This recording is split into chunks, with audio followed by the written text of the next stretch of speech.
নমস্কাৰ বন্ধু বান্ধৱীসকল, মই লিপি দাস আকৌ আহিছোঁ অন্যটি ভিডিঅ'লৈ। আপোনালোক কেনে আছে? আশা কৰিছোঁ সকলো ভালে আছে, মোৰো ভালে। আজি আৰ্ট স্কুলত প্ৰথমটো দিন, তাৰে অকণমান কেমেৰাত বন্দী কৰি ৰাখিছোঁ আৰু আপোনালোকৰ মাজলৈ আগবঢ়াইছোঁ। প্ৰথমটো দিন আৰু স্কুলখনো আজি প্ৰথম অপেনিং কৰিছে। কেনেকৈনো অপেনিং কৰিলে আৰু কোন কোন আহিছে মই ভিডিঅ'টোৰ দ্বাৰা দেখাই থাকিম।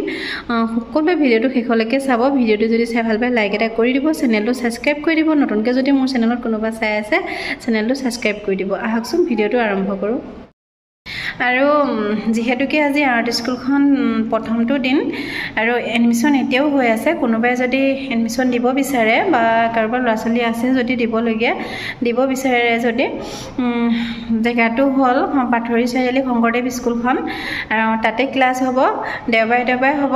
আৰু দেওবাৰে কোনোবাই যদি দিওঁ বুলি ভাবে দেওবাৰ দিন এটাত গ'লে এডমিশ্যন ল'ব পাৰিব। এডমিশ্যন হ'ল 400 টকা আৰু মাহে 200 টকা। কোনোবাই যদি দিওঁ বুলি ভাবে বা দিব বিচাৰে মোক যোগাযোগ কৰিলেও হ'ব। আৰু মোৰ ওচৰত ফৰ্ম আছে। আৰু দেওবাৰ দিনটোত নহ'লে স্কুললৈ গ'লে 10টা বজাত স্কুল গ'লেও তাত যোগাযোগ কৰি এডমিশ্যন ল'ব পাৰিব।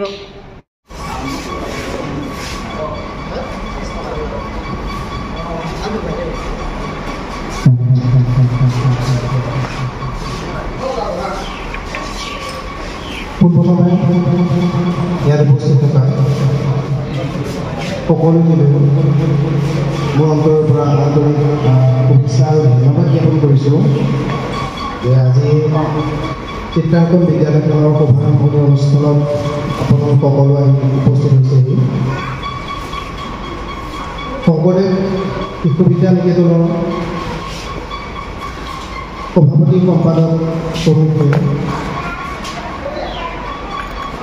প্ৰধান শিক্ষক তথা শিক্ষক শিক্ষয়িত্ৰীসকল, পাথৰি অঞ্চলৰ সমূহ ৰাইজ আৰু বয়োজ্যেষ্ঠসকল, আৰু লগতে আজি এই সভাখনত উপস্থিত থকা মোৰ নিমন্ত্ৰণ ৰক্ষা কৰি অহা আমাৰ সকলোৰে চিৰপৰিচিত দিব্যজ্যোতি শইকীয়া দা, আমি চিনি পাওঁৱেই, লগৈ বুলি ক'লে সকলোৱে চিনি পায় দিব্যদা। লগতে নৱদা, নৱজিৎ বৰা, বিশেষভাৱে জনপ্ৰিয় তেওঁ এই বাঁহী সুৰটোৰ ৰাসৰ। আৰু লগতে আছে জ্যোতিষ্মান বৰা, তেওঁ হাস্যৰসৰ ভিডিঅ'বোৰ খুবেই জনাজাত। তেওঁলোককো মোৰ ফালৰ পৰা আন্তৰিক ধন্যবাদ জ্ঞাপন কৰিছোঁ যে মোৰ নিমন্ত্ৰণটো ৰক্ষা কৰি তেওঁলোকে আহি উপস্থিত হৈছেহি। চিত্ৰাংকন বিদ্যালয়খন আচলতে এটা বহুত দীৰ্ঘদিনীয়া সপোন আছিল মোৰ, আৰু আজি আহি এই চিত্ৰাংকন বিদ্যালয়খনৰ শুভাৰম্ভণি দিনটোত অনুপ্ৰাণিত হৈছোঁহি। গতিকে এই চিত্ৰাংকন বিদ্যালয়খনৰ শুভাৰম্ভণি আজি দিনটোৰ পৰাই যাতে এই বিদ্যালয়খন সুচাৰুৰূপে চলাই নিব পাৰোঁ, তাৰ কাৰণে সকলোৰে সহায় সহযোগিতা আৰু আশীৰ্বাদ চিৰকাম্য।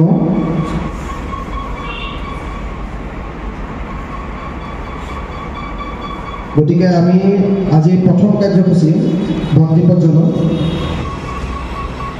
গতিকে বন্তি প্ৰজ্বলনৰ কাৰণে আমাৰ পাথৰি অঞ্চলৰ বয়োজ্যেষ্ঠজন চন্দ্ৰকান্ত বৰ্তা বুলি কৈছোঁ মই, তেখেতক বন্তি প্ৰজ্বলনৰ কাৰণে অনুৰোধ জনাইছোঁ।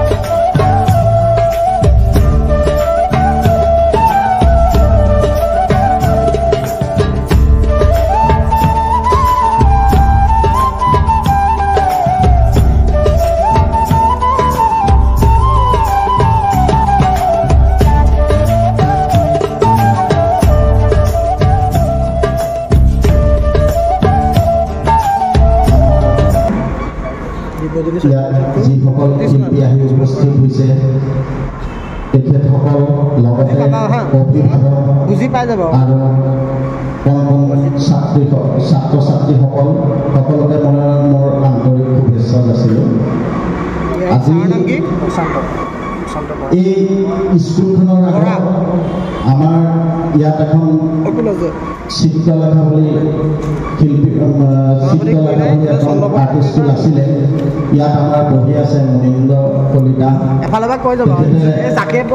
পৰিচালনা কৰি পেলাই এই স্কুলখন চলাইছে। কিন্তু দুৰ্ভাগ্য ক'ভিডৰ বাবে সেই স্কুলখন বন্ধ হৈ গৈছে আৰু তাৰ পিছতেই বিশ্বজিৎ কলিতা মোৰ সম্পৰ্কীয় ভতিজাই হয়। সি সেইদিন হঠাতে মোক ক'লে যে এনেকুৱা স্কুল এখন খুলিব বিচাৰিছোঁ।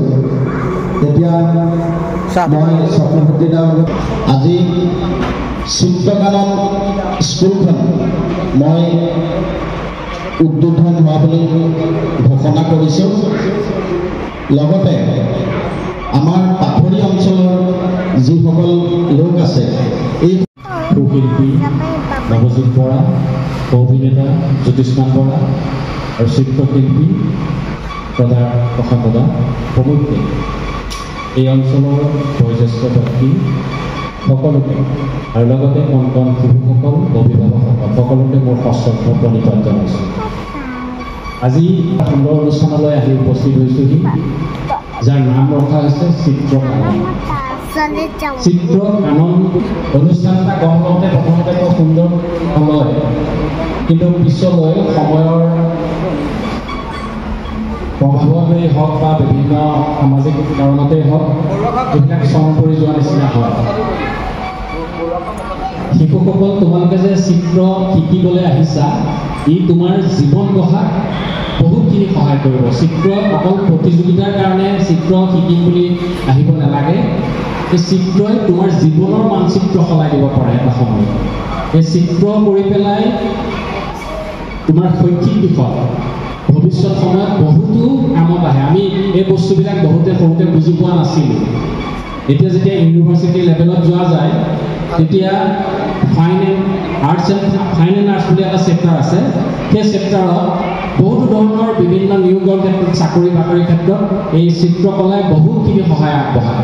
যেনেকৈ খেলুৱৈ এজনে খুব ভাল খেলিলে, এতিয়া হিমা দাস আমাৰ অসমৰ গৌৰৱ, নগাঁও গৌৰৱ, ভাৰতবৰ্ষৰ গৌৰৱ।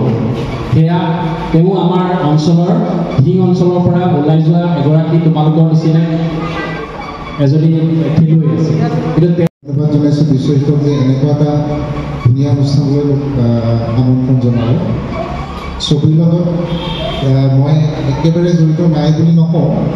ছবি প্ৰথম কথা, ছবি খুব ভাল পাওঁ আৰু বিভিন্ন যিবিলাক ৱৰ্কশ্বপ হয় ছবিৰ বা প্ৰদৰ্শনী হয় মই তাত চাওঁ, খুব ভাল পাওঁ।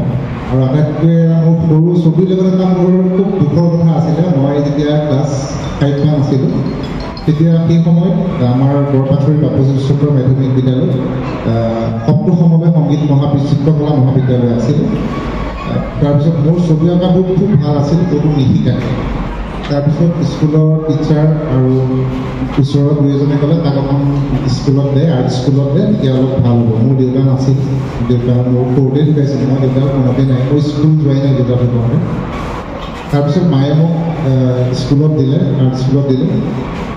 মই 6-7 দিনমান বোলে স্কুল নোযোৱা হ'লোঁ, খালি ছবি আঁকি থাকোঁ, ৰাতিয়ে দিনে যেতিয়া তেতিয়া পঢ়া বাদ দিলোঁ।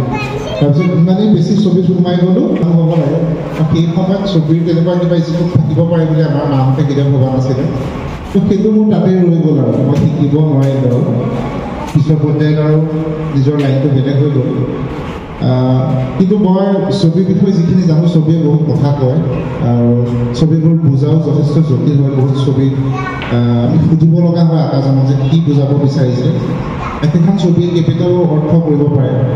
আৰু বিশ্বজিতৰ যিবোৰ ছবি আমি ছ'চিয়েল মিডিয়াত দেখোঁ বা তাক মই ব্যক্তিগতভাৱেও তাৰ লগত আছোঁ, মোকো বিভিন্ন ছবিৰ ক্ষেত্ৰত সি সহায় কৰিছে। মোৰ তুমি দিবা, চেষ্টা কৰিবা। আৰু মই ইয়াৰ লগতে যিখিনি অভিভাৱক, সেই অভিভাৱকসকলকো মই সঁচাই ধন্যবাদ জ্ঞাপন কৰিছোঁ যে আপোনালোকে তেওঁলোকক ইয়ালৈ লৈ আহিছে আহি এটা আছিল আজি মানে গম পালোঁ তেওঁলোকে খুব ছবি আঁকিছিল ঠিক তেনেধৰণে ময়ো খুব ছবি আঁকি ভাল পাইছিলোঁ বা ছবি আঁকিছিলোঁ খালি পাৰ্থক্য এটাই মই খুব বেয়া ছবি আঁকিছিলোঁ মই মানে ছবি আঁকাৰ পিছত সেই ছবিখন চাই যদি আম এটা আঁকিব দিয়ে তাৰ কাষত আম বুলি লিখি দিব লাগিব নহ'লে আমি নে অমিতা নে বেঙেনা চিনিয়ে নাপাব গতিকে তেনেকুৱা তোমালোকৰ লগত নহওক যিহেতু আমি তেতিয়া আকৌ শিকিব পৰা নাছিলোঁ বা তেনেকুৱা আমাৰ ওচৰে পাজৰে সুবিধা নাছিলে এতিয়া তোমালোকৰ সুবিধা পাইছা বিশ্বৰ খুব নিপুণ হাত গতিকে সি তোমালোকক খুব ধুনীয়াকৈ পাৰদৰ্শী কৰি তুলিব বুলি মই আশাবাদী চিত্ৰকাৰখনৰ উজ্জ্বল ভৱিষ্যত কামনা কৰি মোৰ চমু বক্তব্য ইয়াতে ধন্যবাদ পৰীক্ষা পাতিবা এনেই স্কুলতে পাতি থৈ নিদিবা ভালকৈ কোনোবা ভাল বৰ্ড এখনৰ লগত তাৰপিছত ছবি আঁকিও মানুহে ভালকৈ খাব পাৰে তাৰপিছত বাহিৰত গৈ পেলাই পঢ়িলে যদি দেখে ল'ৰাটোক বহুত ছবি আঁকাত মন ছোৱালীজনীৰ ছবি আঁকাত মন তেতিয়া সেই তাৰপৰা বহুত ওপৰলৈ যাব পাৰে আমাৰ অসমত স্কপ নাই কিন্তু আপোনালোকে নাভাবিব যে ডাক্তৰ ইঞ্জিনিয়াৰ এইবিলাক হ'লে যে ল'ৰা ছোৱালী বেছি ভাল হ'ব সেইটো নহয় আজিকালি বহুত মানে উপায় আছে নহ'লে ডিজাইন শিকিব পাৰিব ইণ্টেৰিয়ৰ ডেকৰেশ্যন শিকিব পাৰিব অকলটো ডাক্তৰ যে এজন ইণ্টেৰিয়ৰ ডেকৰেশ্যনে এতিয়া আজিকালি বহুত পইচা শিকিব পাৰে ধুনীয়া ছবি শিকি পেলাই ধুনীয়া ধুনীয়া ঘৰৰ ডিজাইন কৰিব পাৰিবা আজিকালি বহুত ভাল আৰু তোমাৰ নাম হ'ব ভাল হ'ব যেনে সুখী কৰিব পাৰিবা নহ'লে এই যে এনেই থাকি ল'ৰা ছোৱালী আহি গৈছে হয়নে নহয় তোমালোকক সেইকাৰণে মই যেতিয়া ক'লে যে পাথৰিৰ এখন স্কুল খুলি মই খুব ভাল পাইছোঁ মই ভাল হৈছে আৰু